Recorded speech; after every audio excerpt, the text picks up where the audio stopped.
नमस्कार दोस्तों, मैं किशन कन्हैया आप सभी मैथ पाठकों का पुनः एक बार स्वागत करता हूं आपके अपने YouTube चैनल मैथ विजन पर।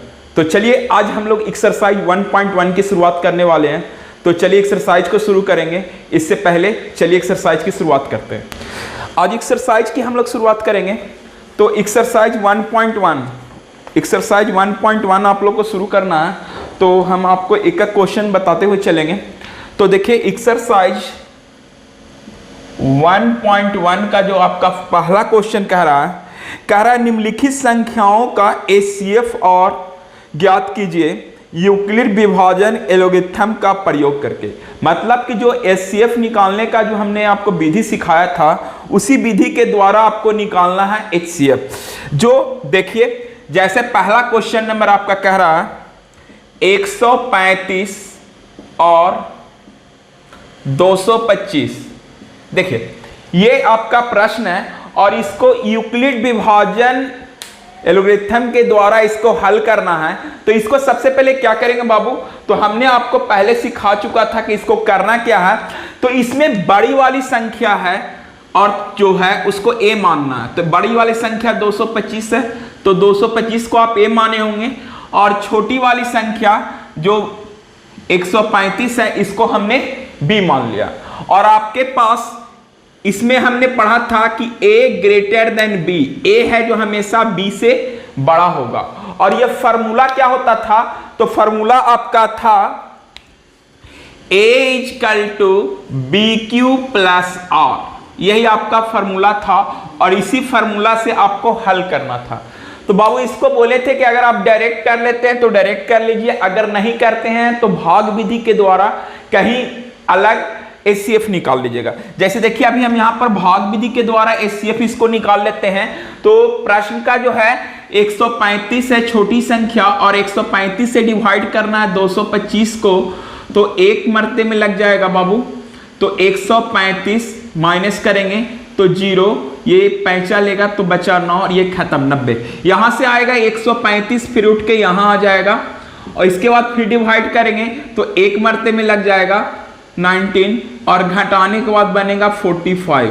अब यहां पर से ये 90 उठकर यहां जाएगा और फिर एक मरते लग जाएगा, सॉरी 2 मरते लग जाएगा, 45 दूना का 90 और यहां हो गया खटखुट।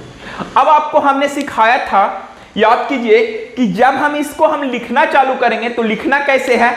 तो याद कीजिएगा ये है हमारा a और ये है हमारा b और ये हमारा होता है q और यहां जो था वो रिमाइंडर होता था r। अब इसको हम पहला स्टेप लिखते हैं। तो फर्स्ट स्टेप में हमारा लिखा जाएगा a इक्वल टू हो गया आपका 225 और 225 इक्वल टू लिखेंगे 135 मल्टीप्लाई 1 और प्लस रिमाइंडर इसका बचा 90। ये आपका हो गया 90। First step complete. Second step में चलना है। तो सेकेंड स्टेप में हमने आपको सिखाया था कि इसका जो b है वो a बन जाता है और इसका जो r है वो b बन जाता है। तो जबकि b a बन जाता है यानी कि ये आपका b है, इसको a बनाना है, यानी कि लिखेंगे 135 इक्वल टू और r है जो b बन जाएगा यानी कि 90 और गुना 1 और 90 से एक बार लगाएं माइनस रिमाइंडर हो गया आपका 45। तो ये आपका दूसरा स्टेप कंप्लीट हो गया। 3 स्टेप होगा, एक स्टेप और इसमें चलेगा। अगला स्टेप में क्या देखना है तो फिर से देख लीजिए। अब भी वही काम करना है। यहां पर शेषफल तो 0 आया नहीं, शेषफल 0 आना था, 0 आया नहीं। तो फिर से स्टेप चलेगा। ये फिर से ये आपका जो b है जो बनेगा a और इसके बाद जो r है वो बन जाएगा आपका b और मल्टीप्लाई। तो देखिए 45 से 2 बार में लगा 45 दूना 90। अब शेषफल कितना हो गया, शेषफल आपका हो गया यहां पर 0। अब नीचे लिखेंगे HCF equal to 19, sorry HCF equal to 45। इसका HCF कितना आ गया 45 आ गया। देखिए क्या क्लियर है आप लोग का पहला नंबर क्वेश्चन। क्वेश्चन नंबर 2 आपके बोर्ड पर ये रहा। आप लोगों ने सोल्व किया होगा ना, तो पॉज करके फिर से सोल्व कीजिएगा।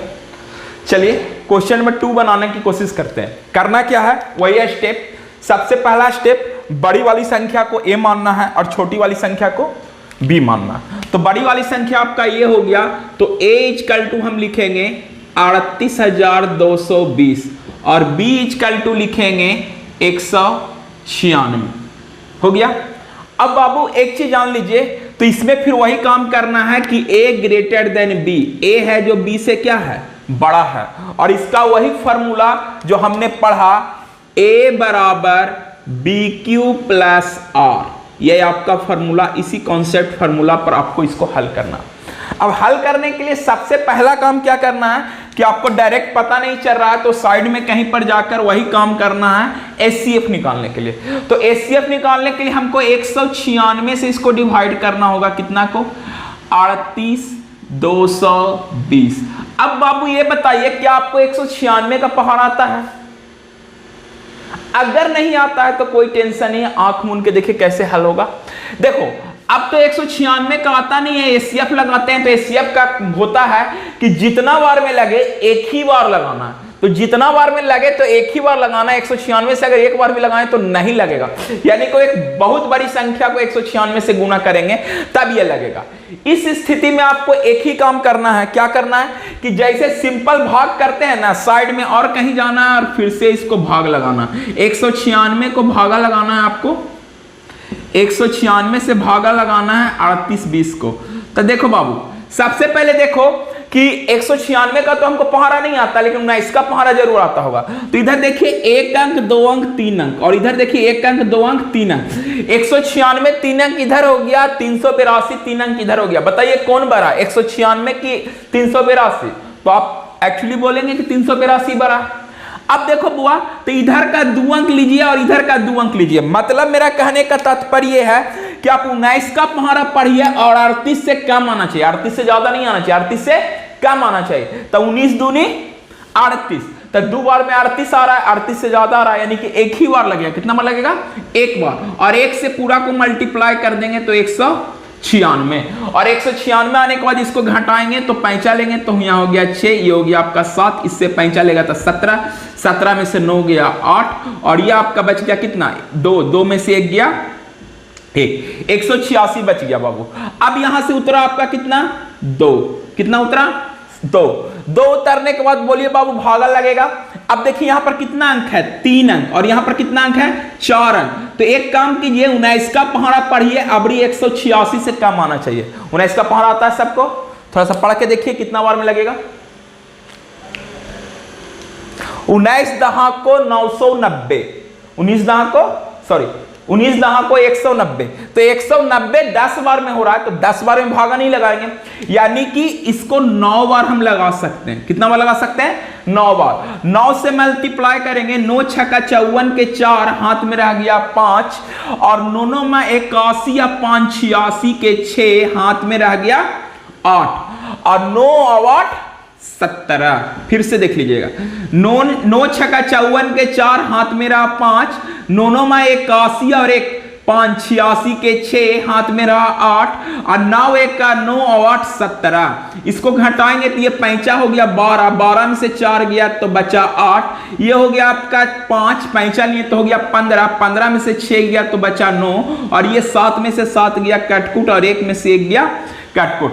अब आपके पास ऊपर से उतरा कितना 0, 0 उतर गया। अब बोलो बाबू कितना बार लगेगा? फिर देखिए इधर कितना 3 अंक और इधर 3 अंक। फिर 19 का टेबल पढ़िए और 98 से कम आना चाहिए, पढ़िए। तो 19 पचे 95, 19 पचे 95, यानी कि 5 बार इसको हम लगाकर देखते हैं। तो 6 पचे 30 के 0, हाथ में रह गया 3, और 9 पचे 45 3, 48 के 8, हाथ में रहा 4, और 5 4 9। अब देखिए पूरा पूरा कट गया, पूरा पूरा कट गया। कितना बार में कटा? तो अब बोलिएगा कि 195 बार में कट गया। कितना बार में कट गया? 195 बार में यह संख्या पूरा पूरा कट गया। यानी कि अब इसका HCF कैसे निकालेंगे? तो 196 को 195 से मल्टीप्लाई करेंगे तो यह पूरा पूरा कट जाएगा। यानी कि इसको यहां पर लिखेंगे कितना बार? 195 बार। 195 बार में पूरा पूरा कट रहा है, यानी कि यही सेम टू सेम संख्या आ जाएगा। पूरा पूरा कट रहा है मतलब यही सेम टू सेम संख्या आ जाएगा, और ये पूरा कट गया, और ये आपका आंसर फर्स्ट स्टेप में ही क्लियर हो गया। अब इसका स्टेप इधर वाला लिख देते हैं। तो A बराबर आपका हो गया 3820 बराबर बी आपका हो गया 196, क्यू ये आपका निकला क्यू, क्यू इजकल टू आपका हो गया 195 और शेष आपका हो गया 0, यानी कि इसका HCF क्या हो जाएगा बाबू, तो इसका HCF हो जाएगा 196, क्योंकि 196 बार में पूरा पूरा कट गया। समझ में आया? यदि बड़ी संख्या हो और आपको पता ना चले कितना बार में इसका HCF निकलेगा, तो इस तरह से आप भाग लगाकर भी इसका HCF ज्ञात कर सकते हैं, लेकिन ये काम अलग करना, यहां पर नहीं करना। ठीक है, कोई दिक्कत है किन्हीं को? 1.1 का क्वेश्चन नंबर 2 की ओर चलते हैं। क्वेश्चन आपको क्या कह रहा है?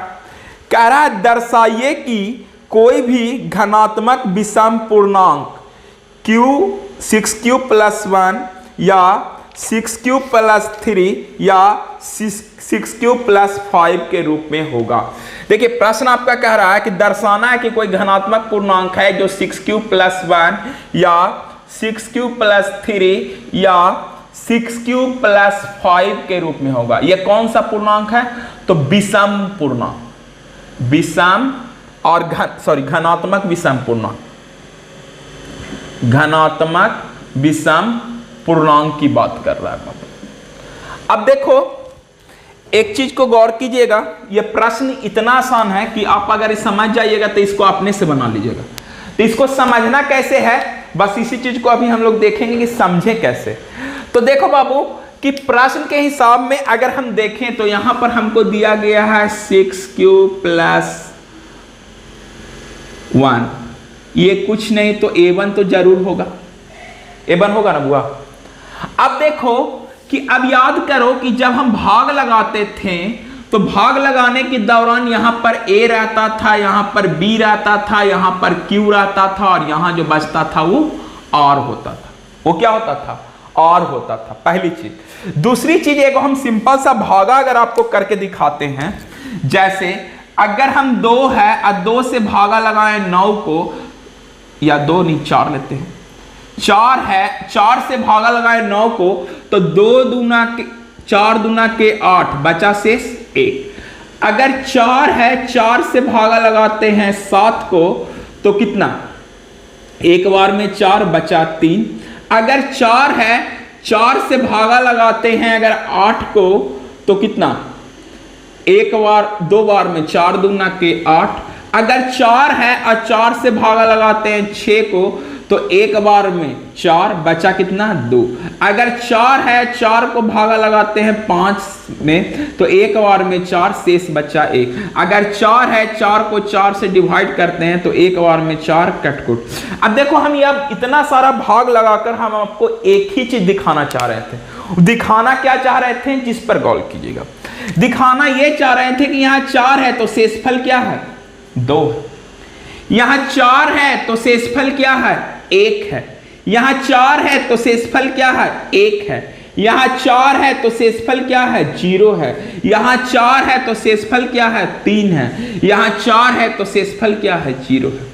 अब एक चीज आप गौर कीजिए कि यहां पर जितना भी भागा लगा हुआ है बाबू, जितना भी भागा लगा हुआ है, उसमें आप ध्यान से अगर देखें तो अगर मेरा भाजक 4 है, कितना है? 4 है, तो शेषफल आपका क्या क्या प्राप्त हो रहा?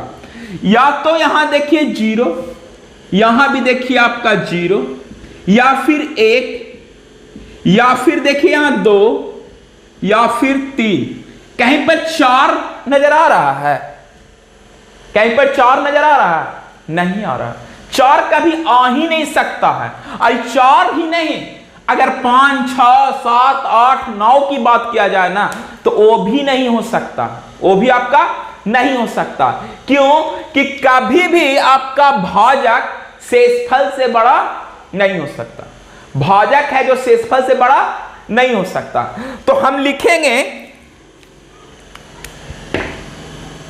a ग्रेटर देन b और a equal to bq plus r, जहां r less than b, r है जो हमेशा b से क्या होगा? छोटा होगा। b के बराबर नहीं होगा, b से बड़ा नहीं होगा। जब भी होगा तो b से क्या होगा? छोटा। और हम लिखेंगे, अब मान के चलते हैं, माना Q इजकल टू 6, तो Q इजकल टू 6 लेंगे बाबू, तो A बराबर, अच्छा देखिए सॉरी Q नहीं, B equal to 6, B equal to 6 लेते हैं तो R बराबर क्या हो सकता है, तो R बराबर 0 हो सकता, R बराबर 1 हो सकता, यहां से घेर देते एक सेकंड, R बराबर 0 हो सकता, R बराबर 1 हो सकता है, R बराबर आपका 2 भी हो सकता है, R बराबर 3 भी हो सकता, R बराबर 4 भी हो सकता, R बराबर 5 भी हो सकता, लेकिन क्या R बराबर 6 होगा, बोलिए R बराबर 6 होगा क्या, नहीं होगा, R बराबर 6 नहीं होगा, क्योंकि यहां पर 4 था तो 3 तक की टोटल संख्या हुआ था, 4 नहीं हुआ था। ठीक उसी प्रकार यहां 6 है तो यहां 5 तक ही होगा, ना तो इसमें 6 आएगा ना ही इसमें 7 आएगा। उस अनुसार अगर हम देखें तो यहां पर हमारा कुछ स्टेप तैयार होगा। अगर A1 ज्ञात करें तो A1 बराबर अगर 6Q प्लस, तो पहला स्टेप में R बराबर 0, A2 ज्ञात करें तो A2 बराबर हो जाएगा 6Q और प्लस 1, दूसरा स्टेप में 1, तीसरा स्टेप अगर ज्ञात करें तो 6Q और प्लस 2, चौथा A3 हो गया A4, तो आपका हो जाएगा 6Q और प्लस 3, आगे बोलिएगा 6A5 निकालें तो 6Q प्लस 4, A6 निकालें तो 6Q प्लस 5, क्या इससे आगे जा सकता है, बोलिए इससे आगे भी कोई संख्या हो सकता है क्या, नहीं। जब भी आप हम इसको हल करेंगे तो R का मान चाहे तो 0, R का मान 1, R का मान 2, R का मान 3, R का मान 4, R का मान 5 होगा। तो R का मान 0 के लिए इक्वेशन हमारा ये बनेगा, R का मान 1 के लिए इक्वेशन ये बनेगा, R का मान 2 के लिए इक्वेशन ये बनेगा, R का मान 3 के लिए इक्वेशन ये बनेगा, R का मान 4 के लिए बनेगा और 5 के लिए ये बनेगा। अब इतना करने के बाद आपको करना क्या है जो सोचिए, तो देखो हम पढ़े होंगे बचपन में कि किसी भी सम संख्या से अगर किसी में गुना करें और गुना कर अगर सम संख्या ही जोड़े तो वो सम संख्या प्राप्त होगा। कैसे, जो देखिए यहां पर आपको करके दिखाते हैं। अब सोचो 6 सम संख्या है कि विषम संख्या है, बोलिए जल्दी से, 6 है जो सम संख्या कि विषम संख्या, तो बोलिएगा सम संख्या। अगर 6 में 1 से जो गुना करें और इसमें सम संख्या 0 को जोड़े तो 6 गुना 1 6 और 6 और 0 कितना हुआ 6, सम संख्या प्राप्त हुआ कि नहीं। अगर 6 है और 6 को 2 से गुना करें और इसमें सम संख्या को ही जोड़े, यानी कि 2 है सम संख्या जोड़े तो 6 दूनी 12 और 2 14, कौन सी प्राप्त हुआ, सम संख्या। तो याद रखिएगा किसी भी सम संख्या में किसी भी पूर्णांक संख्या को गुना किया जाए और उसमें पुनः सम संख्या को जोड़ा जाए तो वह एक सम संख्या ही प्राप्त होगा।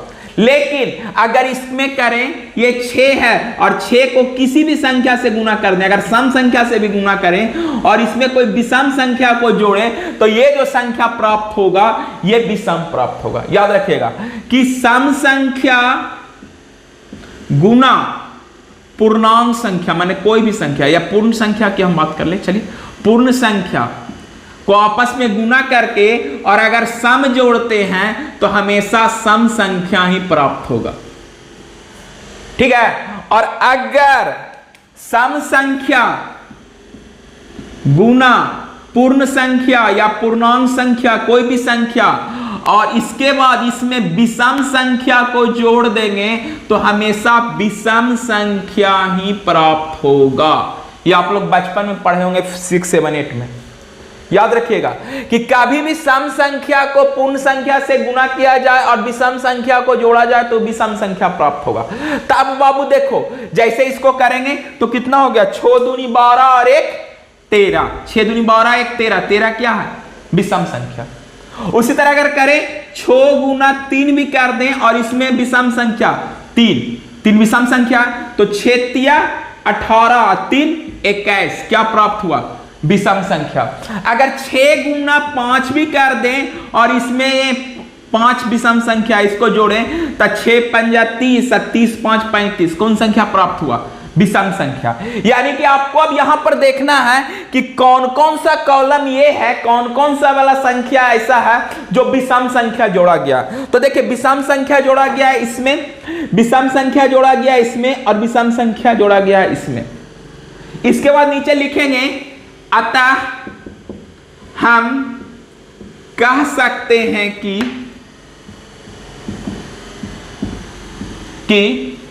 6q + 1 6q + 3 6q + 5 एक धनात्मक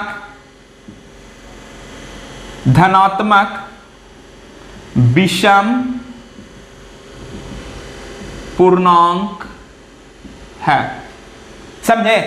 इस चीज को दर्शाना होगा कि सम पूर्णांक में गुणा कर विषम संख्या जोड़ते हैं तो विषम प्राप्त होता है। ऐसा हम कह सकते हैं कि 6q + 1 विषम संख्या, 6q + 3 विषम संख्या, और 6q + 5 एक कैसी संख्या प्राप्त होगा? 5 पूर्ण संख्या प्राप्त होगा। कैसा पूर्णांक संख्या? तो घनात्मक पूर्णांक संख्या। प्रश्न कह रहा था कि यह एक घनात्मक पूर्णांक है, तो हमने इसको सिद्ध कर दिया। कोई दिक्कत है किन्हीं को? देख लीजिए एक बार, अगर दिक्कत रहे तो फिर से एक बार रिकॉल करके देखिएगा, आपको बिल्कुल क्लियर हो जाएगा। तो आज के लिए इतना ही, धन्यवाद, टेक केयर। अगला नेक्स्ट वीडियो में, अगर मेरा वीडियो पसंद आया तो लाइक, सब्सक्राइब और शेयर करना ना भूलिएगा।